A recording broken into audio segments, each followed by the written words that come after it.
Gómez Studio Family y Canal Televisión Cristo Vive presenta.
Gómez Studio Family y Canal Televisión Cristo Vive presenta.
Cada palabra que Dios pronuncia tiene poder y tiene vida. La palabra de Dios es más cortante que una espada de 2 filos. Prepárate a recibir lo que Dios tiene para ti.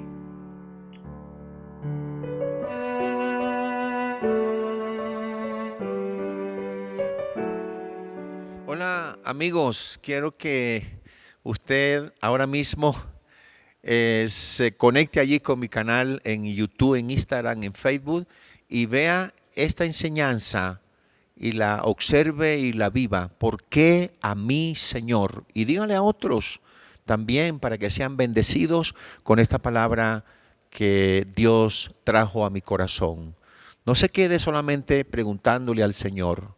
Hay algo más. Y hay propósitos que usted debe aprender, así que vea esta palabra y vívala para la gloria del Señor Jesús. La palabra del Señor la he titulado en este momento, el nombre que le he puesto es este. ¿Por qué?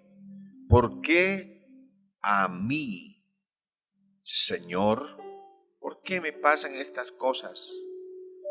¿Por qué estoy confundido? ¿Por qué estoy enfermo? ¿Por qué estoy desempleado? ¿Por qué a mí? Si yo te amo, si yo te sirvo, si yo me alegro en ti, si yo he dejado todo lo malo para agradarte, para amarte. ¿Por qué a mí? Ahora, no está mal que tú le hagas preguntas a Dios.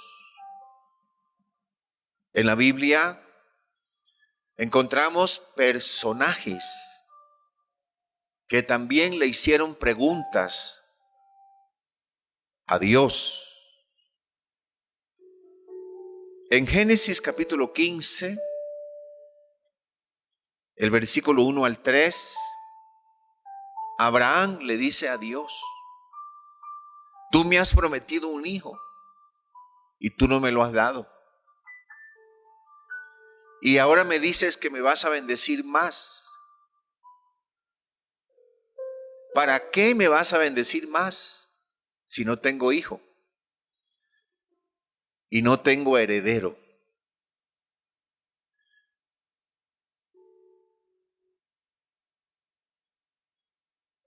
También Abraham, cuando Dios iba a destruir a Sodoma y a Gomorra, también Abraham le dijo a Dios: si en esa ciudad llegan a haber 50 justos, ¿la destruyes? 40 justos, 30 justos, 10 justos. ¿Eres tú un Dios duro? Moisés también le hizo una pregunta varias veces cuando no había agua y el pueblo se quejó en Éxodo 17:4. Moisés dijo a Dios, fue a Dios: ¿qué haré con este pueblo? ¿Qué haré? ¿Qué haré con este pueblo? De aquí a poco me van a apedrear, dice. Cuando él fue a donde Faraón y le dijo al pueblo que Dios los iba a liberar y no lo liberó, entonces él dijo a Dios: ¿para qué me mandaste? Tú dijiste que los ibas a liberar y no los has liberado. Gedeón, cuando le dijo Dios: varón valiente, esforzado, fuerte, Gedeón le dijo: y si eso es verdad, ¿por qué estamos tan mal? ¿Por qué estamos en esta situación? El profeta Habacuc también, vamos a leerlo, Habacuc capítulo 1, versículo 2 al 4 en la Nueva Versión Internacional. Habacuc dice: ¿hasta cuándo, Señor, he de pedirte ayuda sin que tú me escuches? ¿Hasta cuándo he de quejarme, de la violencia sin que tú nos salves? Y sigue hablando el siguiente versículo: ¿por qué me haces presenciar calamidades? ¿Por qué debo contemplar el sufrimiento? Veo ante mis ojos destrucción y violencia. Surgen riñas y abundan las contiendas. Está preguntándole. Por lo tanto, se entorpece la ley y no se da curso a la justicia. El impío acosa al justo y las sentencias que se dictan son injustas. Dios, ¿por qué esto? Juan el Bautista también, estando en la cárcel, detenido y a punto de morir, mandó 2 discípulos a Jesús con esta pregunta: ¿eres tú realmente? ¿Eres tú el que había de venir? Ahora, Juan no entiende que Jesús, habiendo ayudado a tanta gente, no lo ayude a él, cuando él ha preparado el camino. Cuando él dijo: tú eres el Cordero de Dios que quita el pecado del mundo. Cuando él dijo: yo no lo conocía, pero el que me envió a bautizar me dijo: sobre quien veas descender el Espíritu Santo y que permanece sobre él, ese es. Y yo lo vi y doy testimonio que es el Hijo de Dios. Estoy en la cárcel, somos familiares. ¿Cómo fue que ha hecho tantos milagros? Y yo, que he venido para preparar todo, que estoy menguando para que él crezca, ni siquiera ha preguntado por mí, ni siquiera ha venido a visitarme. ¿Eres tú el que había de venir o esperamos a otro? Ahora, como dije, no está mal hacerle preguntas a Dios. Ahora, algunas de esas preguntas él las contestó, otras no las contestó. Y ahí uno se confunde. Pero quiero concentrarme en la pregunta que Jesús le hizo al Padre. Y está en Mateo capítulo 27. Jesús está en la cruz.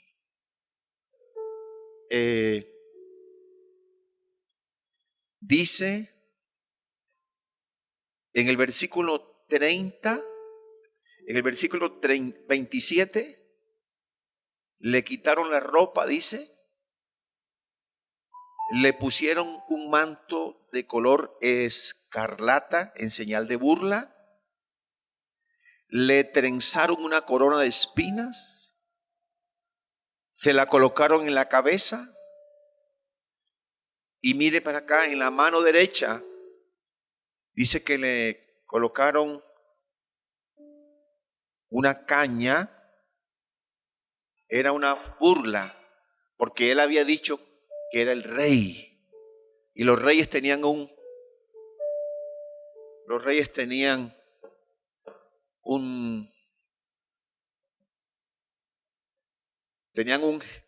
cetro, los reyes. Y el cetro era mandado a hacer con total finura, belleza. Y aquí tenía esta parte final de oro. Entonces le dan un pedazo de palo para decir que él es ese rey que no vale nada. Se arrodillan, se burlan, le escupen, dice el versículo 30. Le quitan esa caña, le dan en la cabeza, así, le pegan. Luego le vuelven a quitar ese manto. Como ya lo han azotado, está lleno de sangre, le ponen nuevamente la ropa y sale para ser crucificado. Hay dos ladrones, uno de ellos se burla.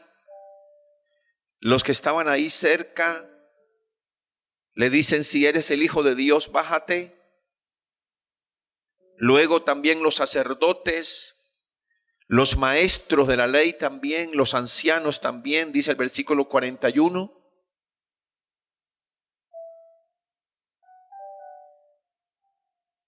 Y estando en eso, el versículo 45, donde me quiero detener, desde el mediodía, estamos hablando de las 12 del día, y hasta la media tarde, o sea, 3 de la tarde, toda la tierra quedó en oscuridad. Como a las 3 de la tarde, Jesús gritó con fuerza. O sea, pegó un grito con fuerza.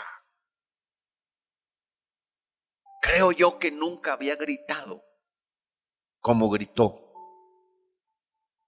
Y esto fue lo que lo dijo en el idioma arameo. Elí, Elí, lama sabactani. Una pregunta que su significado es: Dios mío, ¿por qué me has desamparado? ¿Por qué? De ahí viene entonces este nombre. ¿Por qué a mí, Señor? ¿Por qué a mí? Y esa frase, hay tres palabras. Una es la palabra jinatí. Jinatí, anótela.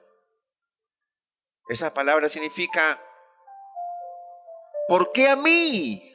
¿Por qué a mí? Y no buscaste a otro. Pero también significa: ¿cuál es la razón? ¿Cuál es la razón?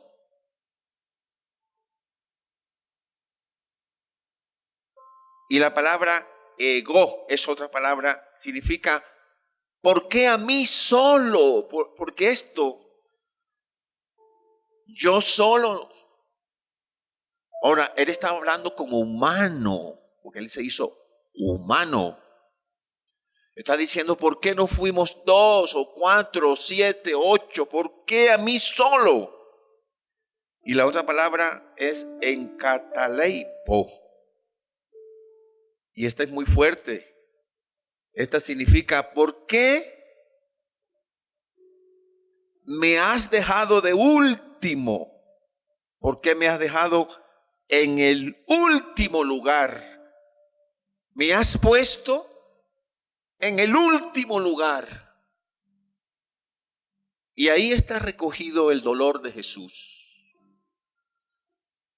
bañado en sangre, la corona de espinas, la burla de los escribas que conocían la ley, de los ancianos, la autoridad religiosa, la burla de los soldados, la autoridad militar. Y él está allí.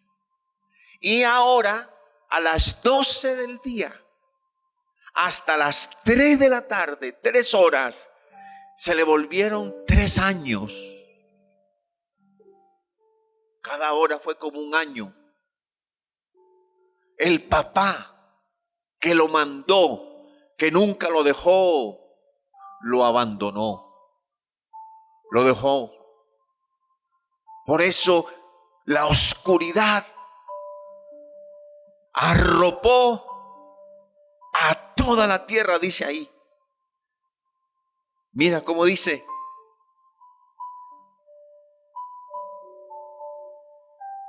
desde el mediodía y hasta la media tarde, toda la tierra quedó en oscuridad. Toda. ¿Por qué a mí? Usted habrá dicho eso también. ¿Por qué a mí? ¿Por qué a mí?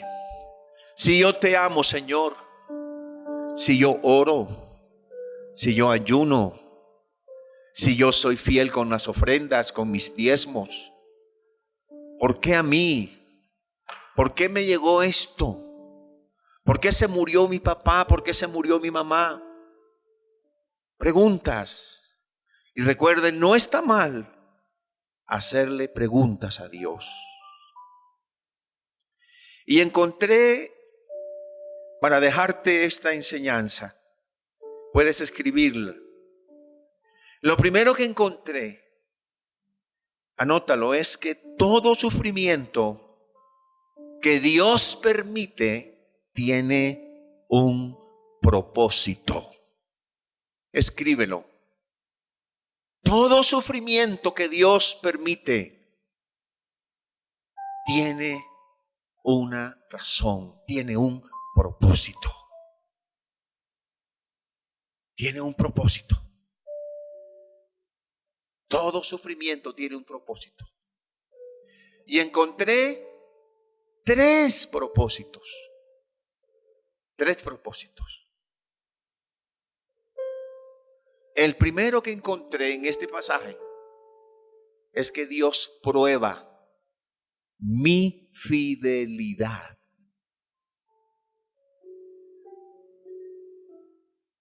Entonces, este caso,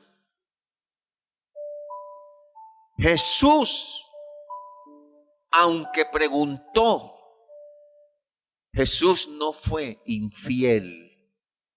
Jesús no maldijo. Jesús no pecó. O sea, pasó la prueba. Dios probó la fidelidad de su Hijo. Y Dios, cuando te pasa por un sufrimiento, está probando tu fidelidad. Si de verdad Él es prioridad en ti. Si de verdad eres el Señor de tu vida. No sé qué te está pasando, pero te quiero decir que Él está probando tu fidelidad. Y si no pasas la fidelidad, puede que se alargue el sufrimiento. El segundo propósito que encontré: ¿por qué a mí, Señor? Es para bendecir a otros. Mira, mientras Jesús estaba pasando por ese sufrimiento, un ladrón conoció a Jesús. Estaba ahí. Y ese ladrón dijo: acuérdate de mí cuando estés en tu reino. Y el Señor le dijo ahí, en ese sufrimiento: hoy mismo estarás conmigo en el paraíso. Entonces lo salvó al ladrón. El versículo 52 dice, mira cómo dice el versículo 52: se abrieron los sepulcros cuando está muriendo, y muchos santos que habían muerto resucitaron. Bendijo a los que se habían muerto, resucitaron muchos santos. Y dice que cuando Jesús resucitó, también ellos se presentaron en Jerusalén. Y la familia de ellos fue impresionada porque ahora está viva la persona que habían sepultado. Pero también el centurión fue salvo. Pero cuando dice que el pelo se rasgó, entonces el sufrimiento de Cristo bendijo a la humanidad. Todo, escucha, todo sufrimiento tiene un propósito. Primer propósito: probar mi fidelidad a Dios. Segundo, bendecir a otros. Tú estás bendiciendo a otro. Tú estás allí. Y si no lo estás bendiciendo en este momento, lo vas a bendecir después que pase esta crisis. Tú serás instrumento de Dios para bendecir a otros. Darás testimonio, hablarás de Dios, compartirás.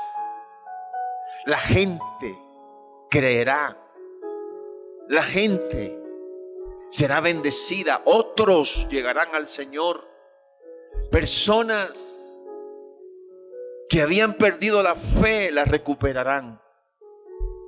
Tercer propósito que encontré es engrandecerme. Engrandecerme. Así pasó con José. Dios lo engrandeció. Así pasó con Abraham. Dios lo engrandeció. Así pasó con Moisés. Dios lo engrandeció. Así pasó con David. Dios lo engrandeció. José fueron 13 años, pero salió para manejar las riquezas de Egipto. Abraham fueron 25 años, pero Dios lo levantó como padre de multitudes. Así pasó con Moisés, 40 años, pero Dios lo levantó para ser líder de una nación. Así pasó con David, 13 años, pero Dios lo levantó y lo puso como rey. Lo engrandeció. Dios te va a engrandecer. Yo digo que Dios te va a engrandecer. Alguien que lo pueda creer, escríbame allí. Dígale: Señor, tú me vas a engrandecer. Escríbame allí.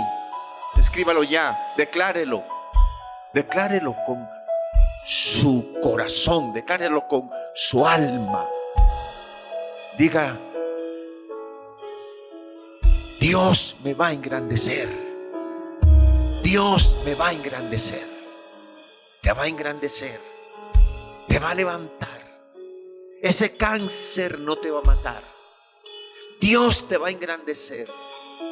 Saldrás como el oro.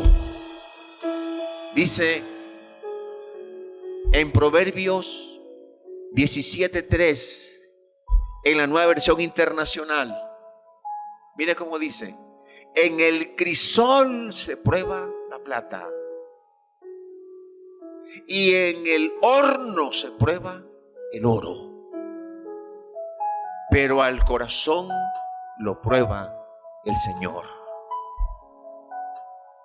Estás pasando por el crisol, estás pasando por el fuego.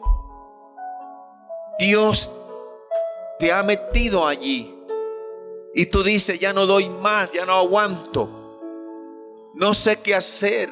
¿Por qué a mí? ¿Por qué me llegó esto? Dios no se enoja. Y eso que tú dices a Dios, Él no lo ve como pecado. Pero te digo que Él te va a engrandecer. Sí, Él te va a engrandecer. Puedes darle al Señor aplausos allí donde está. Él te va a engrandecer. Amén. Lo segundo que encontré de esta palabra es esto: todo sufrimiento tiene fecha de vencimiento. Te lo vuelvo a repetir: todo sufrimiento tiene fecha de vencimiento. Para Jesús tuvo una fecha de vencimiento. Para José también, para Abraham también, para Moisés también, para David también y para ti también. Ahora, pueden pasar dos cosas. Primero, que el Señor te sane, como sanó a Ezequías, como sanó al leproso, como sanó a la mujer del flujo de sangre, como sanó a Job. Puede pasar eso, primero. O segundo, puede pasar que Él te lleve a su presencia. Si te sana, el sufrimiento tuvo fecha de vencimiento. Pero si te lleva a su presencia, también tiene fecha de sufrimiento. Porque en Apocalipsis 21, versículo 4, la palabra de Dios dice: Él les enjugará toda lágrima de los ojos, y ya no habrá muerte, ni llanto, ni lamento, ni dolor. Ya no habrá, porque las primeras cosas han dejado de existir. Por eso Pablo dijo en Filipenses 1:21, dijo el apóstol Pablo: porque para mí el vivir es Cristo y el morir es ganancia. Sí, es ganancia. Y el Salmo 116, en la Reina Valera, versículo 15, dice: estimada es a los ojos de Jehová la muerte de sus santos. Y Primera de Corintios 15, 51, dice: fíjense bien en el misterio que les voy a revelar. No todos moriremos, pero todos seremos transformados. Y ahí mismo en el versículo 42 de Primera de Corintios 15, mira cómo dice: así sucederá también con la resurrección de los muertos. Los que se siembran en corrupción, resucitan en corrupción. Siga. Lo que se siembra en oprobio, resucita en gloria. Lo que se siembra en debilidad, resucita en poder. Si se siembra un cuerpo natural, resucitará un cuerpo espiritual. Entonces, todo sufrimiento tiene fecha de vencimiento. Uno, que Dios te saque aquí en la tierra, que Dios te levante, que Dios te toque, que Dios te sane, como lo hizo con la mujer del flujo de sangre, como lo hizo con el leproso, como lo hizo con María Magdalena, sí, como lo hizo con Lázaro, que lo resucitó. Pero si no es así y partes, también tiene fecha de vencimiento, porque tu cuerpo quedará esperando la resurrección y tú y yo estaremos delante de Dios. Sí, hermano amado, te digo en el nombre de Jesús, allí a donde estás, que el Señor no te dejará abandonado. Y aunque pareciera, y aunque por un segundo te llegase a dejar y abandonar, Él te vuelve a levantar. Sí.